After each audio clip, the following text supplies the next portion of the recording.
நீ விரும்புகிறபடி உனக்கு ஆக கடவது. நீ விரும்புகிறபடி உனக்கு ஆக கடவது.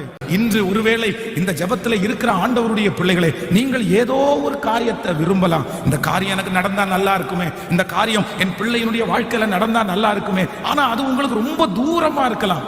அது நடப்பதற்கு உங்களுக்கு எந்த வழியும் இல்லாம இருக்கலாம். அது எப்படி பாஸ்டர் நான் விரும்புறது நடக்கும்? விரும்புறது நடக்கிறதுக்கு என்கிட்ட பணம் இல்லை, எனக்கு ஆள் பலம் இல்லை, எனக்கு நான் விரும்புகிறது கண்டிப்பா நடக்காது.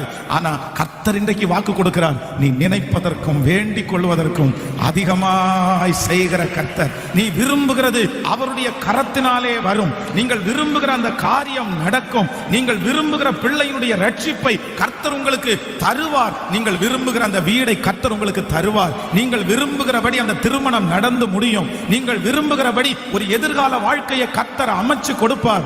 ஹல்லேலூயா. நான் இந்த பலிபீடத்திலிருந்து தீர்க்க தரிசனமாய் சொல்லுகிறேன், என் ஆண்டவருடைய பிள்ளையே, நீ விரும்புகிற காரியத்தை கர்த்தர் உங்களுக்கு கைகூடி வர பண்ணுவார். எல்லாரும் கையை மேல உயர்த்தி சத்தமாய் ஆமென். நான் நம்புகிறேன் நீங்கள் சொல்ல சொல்ல அந்த வாக்குத்தத்தம் நடக்கட்டும். அப்பா, என்னுடைய பிள்ளையை இப்பொழுது ஒரு அற்புதத்தை, அவங்க விரும்புகிற அந்த காரியம் நடக்கட்டும் ஆண்டவரே. அந்த விரும்புகிற காரியத்தை கர்த்தர் வாய்க்க செய்வீராக, வாய்க்க செய்வீராக.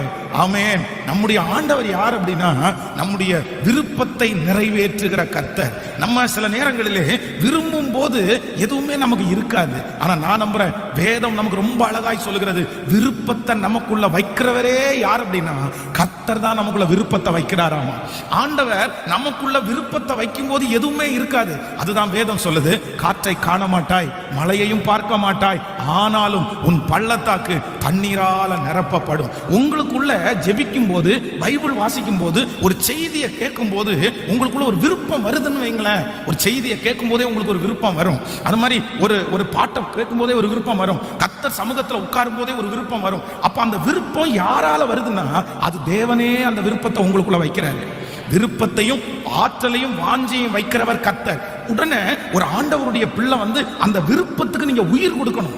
நீங்க ஜெபத்தினால்தான் அதை உயிரை கொடுக்க முடியும். சிலர் வந்து நமக்கு எல்லாம் விரும்புறது நடக்குமா அப்படின்னு விட்டுருவாங்க. இல்ல இல்ல, விருப்பம் வந்துச்சுன்னா உடனே ஜெபிக்க ஆரம்பிக்கணும். ஆண்டவரே, எனக்கு இந்த மாதிரி ஒரு விருப்பம் வருது, இந்த மாதிரி செய்யலாம்னு நான் நினைக்கிறேன், நீங்க வாய்க்க பண்ணுங்க ஆண்டவரே, நீங்க என்ன ஆசீர்வதிங்க ஆண்டவரே. அந்த ஜெபத்திற்கு கர்த்தர் பதில் தர வல்லவராய் இருக்கிறார்.